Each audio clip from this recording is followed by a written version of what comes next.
Kalau pernikahan hari ini ya alhamdulillah saya dikaruniai 5 anak tuh. 5 anak ya? 5 anak. Luar biasa. 3 perempuan, 2 laki-laki gitu kan. Saya nikah di tahun 2005. 2005? Ya punya anak pertama itu 2007. Oke. Gitu, punya anak 2007 ya alhamdulillah sampai sekarang udah punya 5 anak. Yang pertama ngalamin mondok juga tapi SMA, ikut kita di sini, tapi yang kedua masih mondok karena ya saya punya cita-cita minimal pernah nyantri dulu minimal Jadi setelah keluar pesantren ya, Kang, ya pesantren. Yang kedua ya pesantren di Tasik, di Riyadul Ulum wa Da'wah, pondok pesantren di Tasik.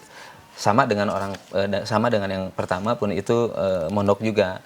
Nanti ketiga, keempat, kelima ya minimal pernah mengenal gitu kan dunia pondok pesantren. Minimal ya kita pupuk dengan pemahaman agama supaya ke depan itu semakin dewasa minimal ada batasan ketika bergaul dan lain sebagainya.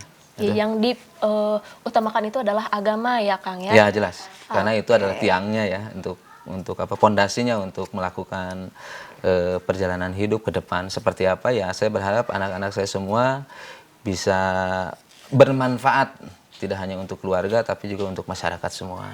Oke. Betul. Kalau membicarakan anak-anak nih, Kang, yang 5 ini berapa tahun? Yang pertama berapa tahun nih, Kang? Yang pertama usianya sudah kurang lebih 15 tahun. 15 tahun? Ya, 15 tahunan. Yang kedua 13 mau 14 tahun. Yang ketiga itu mau 10 tahun. Terus ya mau 10-11 tahun. Yang keempat 7 tahun, 7 tahun, 8 tahun. 9 tahun. Ya. Yang terakhir 3 tahun. 3 tahun. Yang terakhir itu 3 yang tahun. paling kecil 3 Iya, tahun betul, ya. betul. Oke.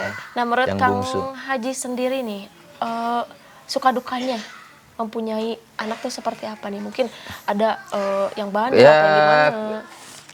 sebenarnya kalau dukanya nggak ada sih, semua dinikmati karena ya namanya memiliki anak ada sebuah anugerah, ada sebuah kedekatan, ada sebuah chemistry, ada sebuah apa kewajiban. Apapun yang kita lakukan ya pada dasarnya paling utama adalah untuk anak, untuk keluarga. Ya mau tidak mau ke depan pun ya bagaimanapun caranya anak-anak harus bisa bersekolah, memiliki pendidikan yang cukup, bisa ya itu tadi bisa memberikan kemanfaatan untuk semua. Itu Oke. seperti itu. Nah, ini juga ya, tadi kan kita sudah sedikit melihat kesibukannya Kang Ius. Kalau pagi hari ya, Kang ya. Gitu. Nah, ini kalau misalnya kesibukan seharian dan bidang usaha yang sedang dilakukan sekarang apa nih, Kang? Alhamdulillah saya hari ini termasuk salah satu pelaku yang memiliki perusahaan yang bergerak di bidang tour and travel yang lebih spesifik ke penyelenggaraan perjalanan ibadah umroh dan haji yang memang sudah saya rintis itu dari tahun 2011. 2011? Ya, dari 2011 saya rintis sampai hari ini 2015 itu sudah memiliki izin PPIU sebagai penyelenggara perjalanan ibadah umroh. Di tahun 2019 memiliki izin sebagai PIHK penyelenggara perjalanan ibadah haji khusus. Dan alhamdulillah sampai hari ini, dulu itu saya berjalan mendirikan itu cuman belum punya apa-apa, belum punya travel, masih ngikut sama orang. Ya apa namanya? Menawarkan program tapi diberangkatkan oleh travel lain. Dari mulai saya masih ingat 5 jemaah gitu kan, 5 jemaah, kemudian 3 bulan 4 bulan kemudian ada terus meningkat 11 jemaah, terus 18 jemaah setiap tahun ya alhamdulillah terus berkembang. Akhirnya ya saya putuskan di 2011 ini ingin memiliki perusahaan wadah tour and travel sendiri. Akhirnya saya dirikan dan perjalanannya cukup luar biasa dengan nama PT Indo Java itu nama perusahaan saya, PT Indo Java Mulia Wisata ini. Memang perjalanannya luar biasa. Menentukan namanya aja saya ziarah ke para ulama, ke para wali ini hampir setahun. Tiap minggu itu bolak-balik terus.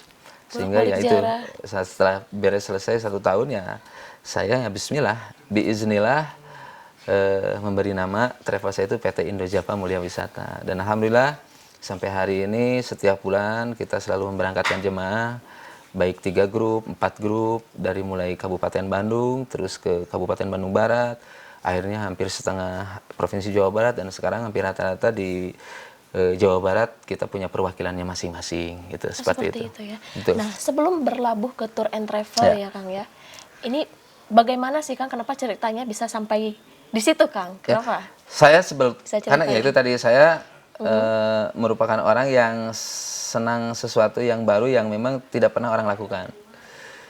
Di organisasi pun sama.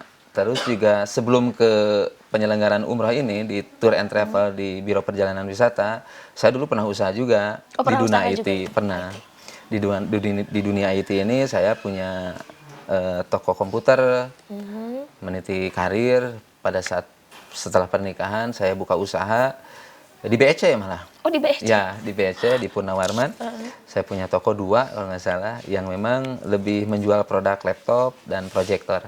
Itu dulu sempat kurang lebih hampir 1,5 tahun atau 2 tahunan lah. 2 tahunan Betul, ya. betul. Sebelum ke tour travel, Sebelum ke tour ini travel, ya. betul, betul. Oke, sudah berapa jemaat nih kalau sampai sekarang nih 2024? Jemaah. Iya. Kalau sekarang ya udah puluhan ribu, Puluhan ribu? ya Luar sudah biasa. dari awal sampai sekarang ya sudah, kalau untuk seluruh Jawa Barat sudah di atas 100.000 jemaah, mungkin 200 ribuan, saya nggak hitung. Wah.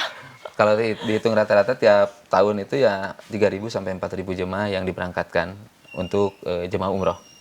Perjalanannya seperti sendiri nih Kang gimana? Dari awal sampai sekarang nih Kang.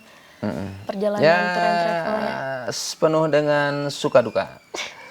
Dulu Sukanya nggak apa seperti nih? sekarang. Dulu Oh, gitu. itu penyelenggaraan umroh di 2011, 2012 kita harus mengajukan tahapan untuk mendaftarkan jemaah, untuk bisa memberangkatkan jemaah itu berbagai tahapan itu masih manual. Kita cetak visanya itu harus mesti datang ke kedutaan Saudi. Tuh zaman dulu tuh masih stamp visa itu masih bentuk stiker yang ditempel ke paspor tuh. Oke. Ya, jadi paspor sebelumnya harus kita kirim ke Oh, harus kedutaan. dikirim sendiri Ya, gitu ya? jadi harus dikirim sendiri, terus harus diinjak dulu, terus persyaratannya harus lengkap, terus juga kalau usia di bawah 50 tahun ada mahram. Jadi ribet sekali. Pada saat itu memang masih manual. Terus untuk mendapatkan tiketnya juga dulu itu lebih detailnya ke providernya ya, ke maskapainya sendiri. Dan di maskapai sendiri, tapi ya ada efek positif negatifnya sampai hari ini. Positifnya yaitu tadi tidak ada kekuasaan monopoli si perusahaan. Dulu itu rata ngejual produk itu, pesawat mengeluarkan harga paket untuk pesawat return itu ya udah ada flatnya. Yang membedakan itu diskon antara kuantiti. Kalau ambil 10 karena masuk grup umroh itu minimal 10, bukan VIP ya harganya bervariatif gitu. Dulu itu. Kalau sekarang lebih mengarah ketika musim umroh belum berjalan itu banyak yang sudah ngeblok para agen-agen. Jadi kita tanya ke maskapai sudah nggak ada. Ini persoalan hari ini. Jadi kita tanya ke maskapai sudah ada, yang ada semua ada di agen semua untuk tiket-tiket. Jadi yang punya kunci harga itu ya memang ada standar patokannya dari maskapai, tapi harga tiket itu yang mengeluarkan tetap dari agennya itu sendiri. Terus juga untuk fasilitas di Mekah ya hampir sama dengan saat ini. Kita memang melalui booking kepada broker-broker yang ada di Saudi yang terkenal memang handling hotel. Sampai sekarang ini dari awal sampai hari ini saya tidak pernah berubah untuk handling, tetap pakai satu orang di Madinah, di Mekah sama pun masih bekerja sama dengan itu. Jadi mungkin sekarang lebih mudah ya Kang ya daripada Ya, zaman untuk dulu prosesnya ya? lebih mudah. Untuk tiket, untuk visa sekarang hanya ngirim OVA, hanya untuk ngirim data, hanya cukup paspor saja. Kita kirimkan melalui aplikasi. Sekarang ada banyak aplikasi, ada Waitu Umroh, ada Babul Umroh, ada juga banyak aplikasi yang mana kita, alhamdulillah saya pun di sini sudah menjadi provider visa umroh. Jadi kita yang memang bisa ngentri. Jadi ngentri kita kirim, dikasih username sama password. Iya. Itu yang penting di IBAN itu ada saldo nilainya, ya kita bisa eksekusi hari itu. Jadi ketika kita masukin proses visa, ya paling lama 4-5 jam sudah kelar semua, sudah selesai visanya. Jadi lebih mudah sekarang. Lebih mudah dibanding Lebih zaman mudah. dulu ya Kang Ya, cuman ya hari ini memang tidak tertahankan. Jemaah umroh itu setiap tahun itu sangat luar biasa antusias kedatangan ke Tanah Suci. Untuk Indonesia aja diprediksi sampai bulan ini ya kurang lebih sudah hampir 1 juta yang sudah datang ke Tanah Suci. Baik orang yang suka bolak-balik atau yang pertama. Karena efeknya juga karena memang hajian tahun ini kan hajian yang ada di Indonesia ini memang lama beda dengan yang lain karena memang menunggu antrian daripada porsi reguler. Itu yang menyebabkan jemaah-jemaah itu lebih juga memfokuskan untuk berangkat dulu umroh. Setelah nanti selesai di umroh ada milik ya dia daftarkan porsi sambil menunggu. Yang penting minimal si jemaah ini sudah pernah berangkat dulu ke Tanah Suci. Itu seperti itu. Baiklah Kang. Dan mungkin Akang juga masih banyak sekali ya cerita-cerita tentang perjalanan. Juga barusan kita bercerita tentang bisnis dan usahanya juga. Nah untuk pemirsa juga yang masih penasaran jangan kemana-mana. Kita akan kembali setelah pesan-pesan berikut ini.